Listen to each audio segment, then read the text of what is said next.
Coucou les merveilles, c'est Chloé. Je vous propose un tirage en synchronicité avec l'oracle viking. Alors j'ai tiré 3 cartes et je vous laisse donc penser à une question, un sujet qui vous préoccupe et choisir celle qui vous attire le plus. La première est ici, la deuxième au milieu et la troisième là.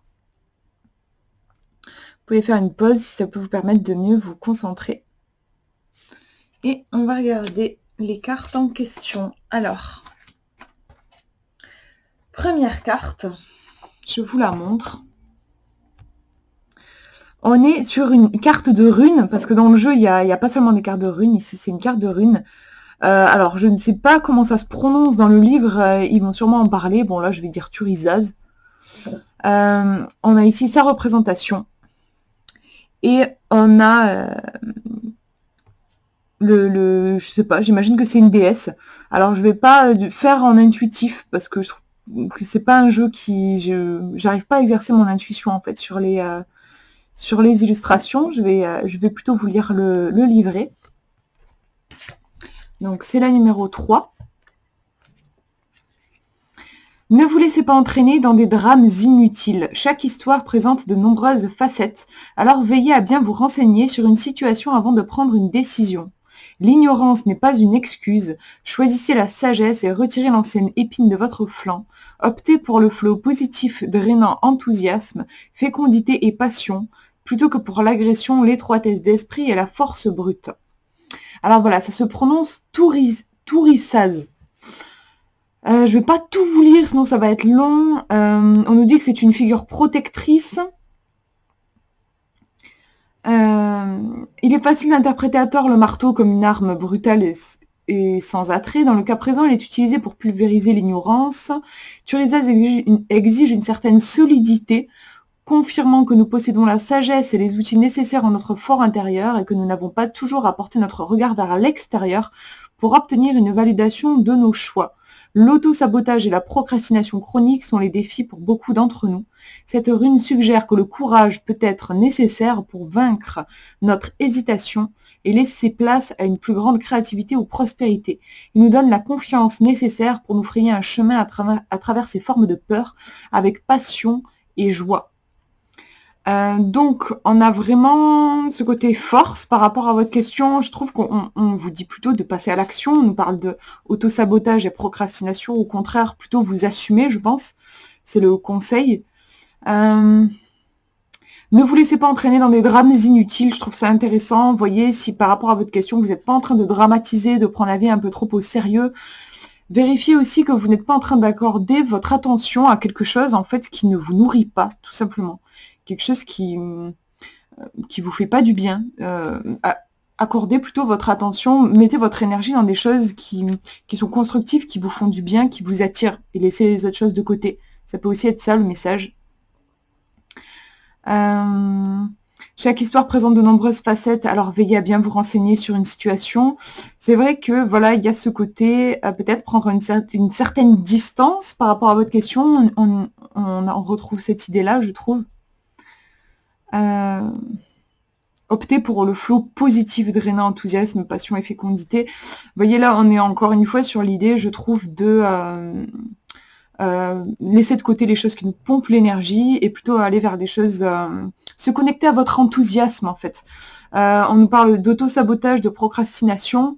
Ça me fait penser aussi au fait de se sentir démotivé juste en fait, même voire de s'ennuyer.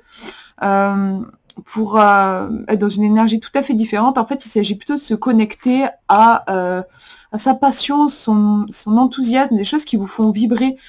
Si vous attachez à des trucs qui de base ne vous emballent pas trop, c'est clair que vous allez avoir tendance à laisser de côté, oui, à procrastiner, voire à vous ennuyer, à manquer d'énergie. Après, la procrastination peut aussi venir tout simplement d'une peur. Du coup, vous fuyez votre peur.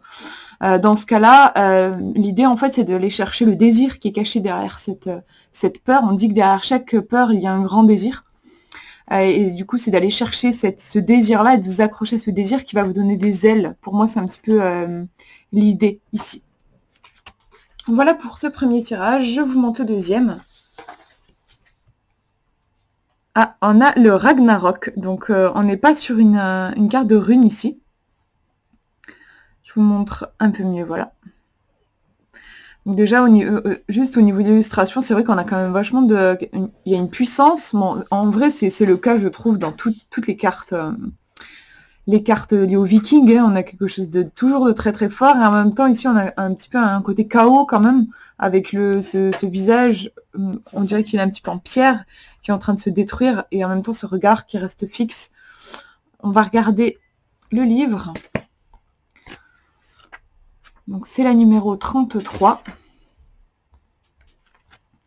On nous dit quelque chose touche à sa fin uniquement pour laisser place à quelque chose de nouveau. Nous sommes tous soumis au cycle de la naissance, de la vie, de la mort et de la renaissance. La mort offre une occasion de recommencer. Peu importe la difficulté de la situation, ce n'est pas la fin du monde. Alors, on vous dit, Ragnarok est l'étape finale du cycle de la mythologie nordique. C'est le lieu où les dieux sont vaincus, la terre détruite et toute vie anéantie.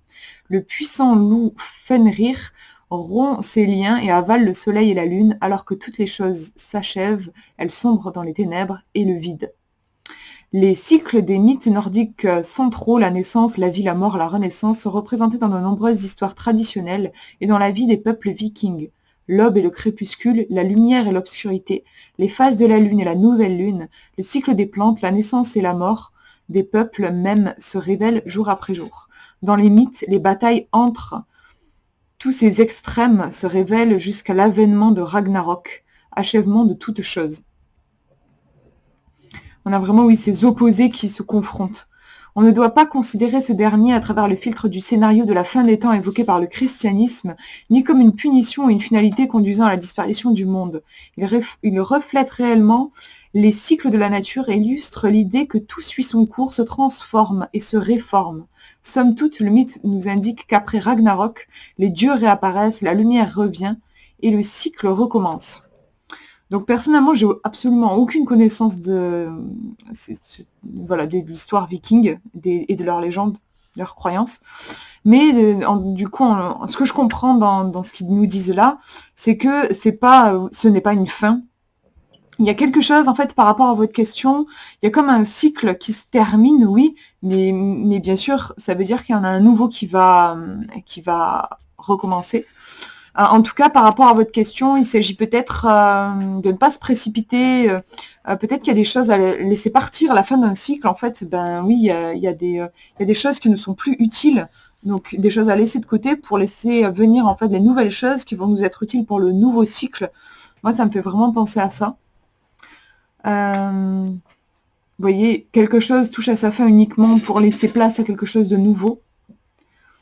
Il y a l'idée de changement par rapport à votre question. Le changement, le mouvement de la vie est important. Vérifiez que vous n'êtes pas en train de résister au mouvement de la vie, en fait. Et si c'est le cas, essayez plutôt d'ouvrir et d'accueillir ce qui est. Ça rendra la situation beaucoup moins douloureuse.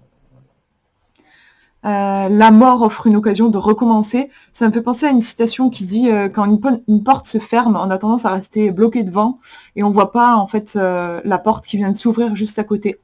Ça peut aussi vous parler de ça par rapport à votre question. Est-ce que vous n'êtes pas en train, d'être bloqué devant une porte fermée, de voir ce que vous avez perdu ou ce que vous aimeriez retrouver, donc un petit peu bloqué dans le passé et ne pas voir finalement la beauté de l'avenir, de la nouvelle histoire, de la nouvelle aventure que vous allez pouvoir vivre.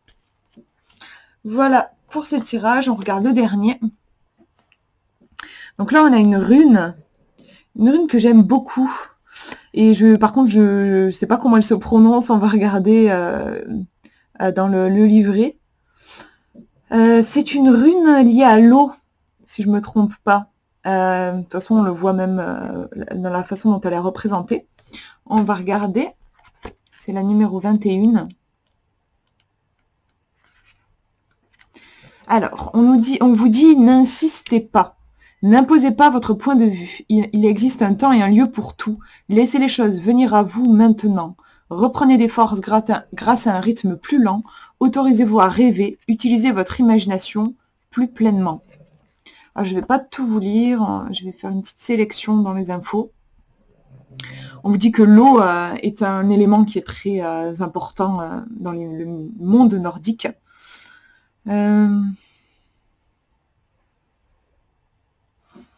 Ah voilà, Laogouz, je ne savais pas comment ça se prononçait, c'est Laogouz. C'est la rune des eaux ou des lacs. Elle symbolise l'imagination et le rêve. Elle suggère que nous laissions les choses affluer vers nous plutôt que courir frénétiquement après elles. Le dicton « il faut se méfier de l'eau qui dort » aurait pu être écrit par cette rune. Celle-ci suggère que nous devrions nous plonger profondément dans nos émotions et nos rêves pour découvrir leur plaisir et leur sagesse. Elle véhicule une énergie profondément spirituelle, nous demandant de nous connecter avec les aspects les plus intuitifs, voire psychiques de notre être. Elle nous incite à aller à tâtons plutôt que de foncer tête baissée. C'est une rune que j'aime beaucoup parce que, en fait, pour moi, elle incarne vraiment la sensibilité et l'intuition. Par rapport à votre question, il ne s'agit pas de foncer tête baissée, de forcer les choses. Passer à l'action, pour moi, c'est pas non plus hyper conseillé là tout de suite. C'est une rune qui est toute, je trouve qu'il y a une douceur, qu'il y a une, elle s'impose pas, comme on vous dit, n'imposez pas votre point de vue, n'insistez pas. Votre plus grand atout par rapport à votre question, ce sont des qualités finalement très féminines. Il y a un côté très yin, je trouve, dans cette rune. Donc, l'imagination, l'intuition, faites attention à vos rêves. Aux signes autour de vous. On a plutôt une attitude ici conseillée de réceptive en fait, plutôt que de courir après les choses, laissez venir les choses à vous. On a vraiment cette idée. Et comme ils disent, avancer à tâtons, j'aime bien plutôt que de foncer tête baissée sur votre objectif. C'est-à-dire, quand on est, je trouve, guidé par son intuition, on voit pas très loin en fait. On voit juste le prochain pas à faire. Et pour moi, c'est vraiment ça, là, par rapport à votre question. Il ne s'agit pas de se projeter très loin, d'aller chercher un but à atteindre lointain, mais juste de vous connecter à votre intuition, votre être, et de voir quelle est la première étape, le premier pas que vous avez envie de faire. Qu'est-ce que cette voix, cette petite voix à l'intérieur de vous dit, en fait? Là, je parle de premier pas à faire. On dirait qu'on est dans l'action, mais comme je vous disais, pas forcément. Hein.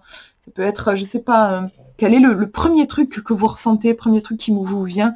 Et j'aime bien aussi l'idée d'imagination. Ça me fait penser à l'enfant intérieur. On va plutôt en fait avoir une attitude un peu plus sinueuse en fait. On va pas avoir notre problème et l'attaquer comme ça de front.